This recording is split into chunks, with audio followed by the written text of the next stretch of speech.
that is a community of gay people, lesbian, bisexual, transgender, respond to hate with hate.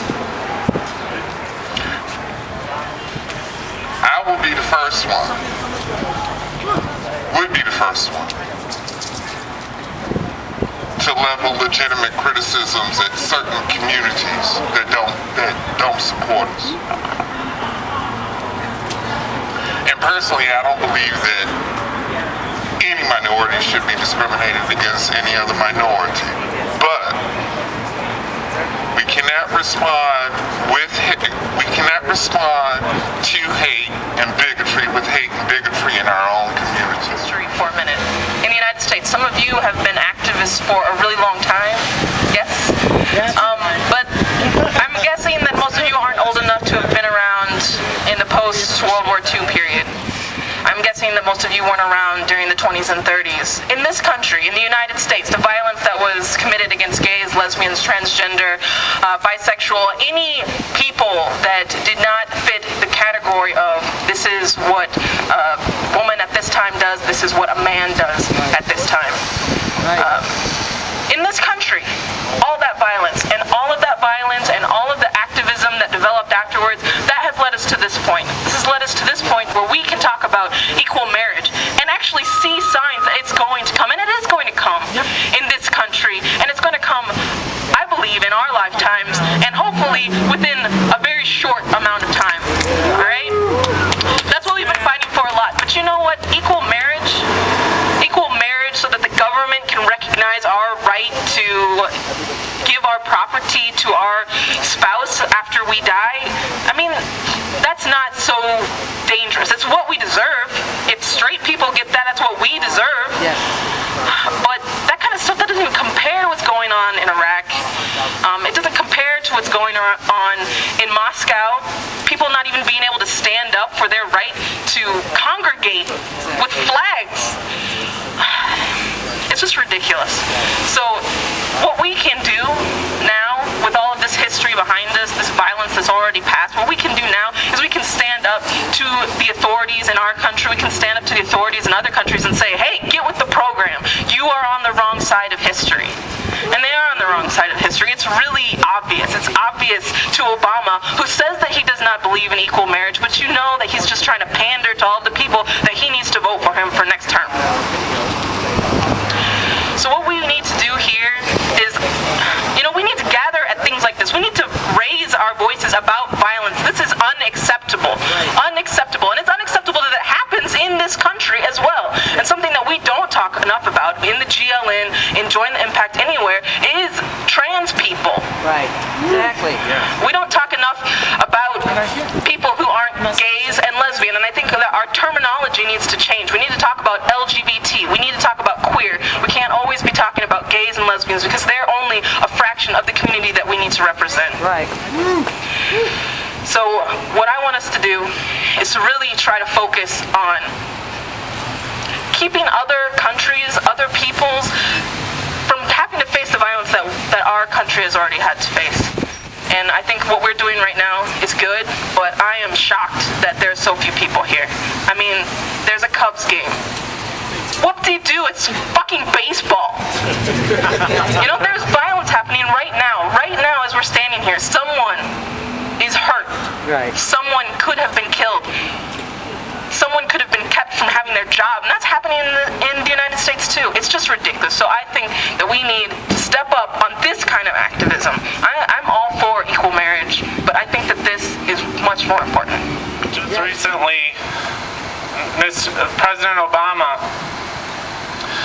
decided that it was not the right thing to do to release documentation of torture that went on at Abu Ghraib. But we know from insiders that one of the things that happened was that little boys and little girls were raped in front of their mothers in order to extract information.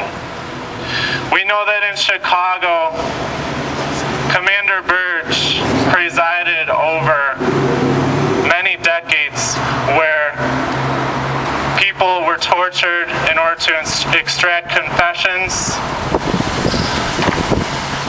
that included sticking things up their anus.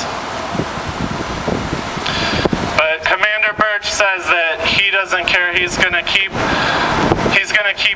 living on his yacht in Miami and keep receiving his pension that the city refuses to detract from him. The police officer the chief of police in Baghdad says that torture is not a problem in Iraq. Again, torture is not a problem against gay men and trans people in Iraq. The chief of police in Moscow recently said that if anyone was to march for gay rights in Moscow against the city's removal of their permit, denial of their permit, that they would be torn apart. They would all be arrested. I think it's very important today, as everyone's really hit on, this is Idaho. This is the International Day Against Homophobia. But I think it's really important to take it back and show that the United States, for as much as a lot of people love this country, there are a lot of ways that we need to rally against the homophobia here. And we need to rally against, as Bob and everyone else has said, against our current leadership who, whatever your political affiliation is, across the board, they do not, at this point, combat homophobia enough. We don't have our hate crimes law in place. Locally in Chicago, we don't have enough protections here for the community. Just an example of why I wanted to take the mic and obviously focus after this on what we can do to move forward, turn the negative positive. Just yesterday I was out actually with a trans friend in the morning, and we were just in the neighborhood in Chicago, and we heard a couple, a guy and his girlfriend I think, walk past us and make some horrible homophobic remark, and it was directed at my friend. And what did I do? I had flyers about the International Day of Homophobia. I told them to go to this website to see what they're saying and how it doesn't hurt me. I don't care. I've been open forever. I don't give a damn what anyone says about me. But it hurts people who I hang out with, and it hurts friends and everybody in our community. And it's getting that voice out there. It's standing up and doing that and giving someone a URL or giving someone a physical thing to sign and say, you do not stand for this. Homophobia is wrong. Homophobia is a thing of the past. We need to move forward as a nation, as a world, and as a global entity and combat these this. images are so well known in Iraq because they are being distributed free will by people on their cell phones, and these videos are getting everywhere. So these sadists in Sadr City are able to spread this message everywhere and invoke fear among people everywhere, and it's just so sad that a populace would allow that kind of violence to be present on their cell phones every day. And that type of imagery is also present in our movies and videos that we watch every day. So just when you let it in, it does come out somewhere, and we need to stop taking on that kind of violence and spreading that kind of violence and distributing it throughout our society. I didn't have anything prepared. When I heard about what was going on in Iraq, I just got so mad and so upset. And one reason I don't like to speak at these things is that I do get very, very mad. And I feel that I alienate a lot of people when I talk, because I really think we really have to fight back against these people.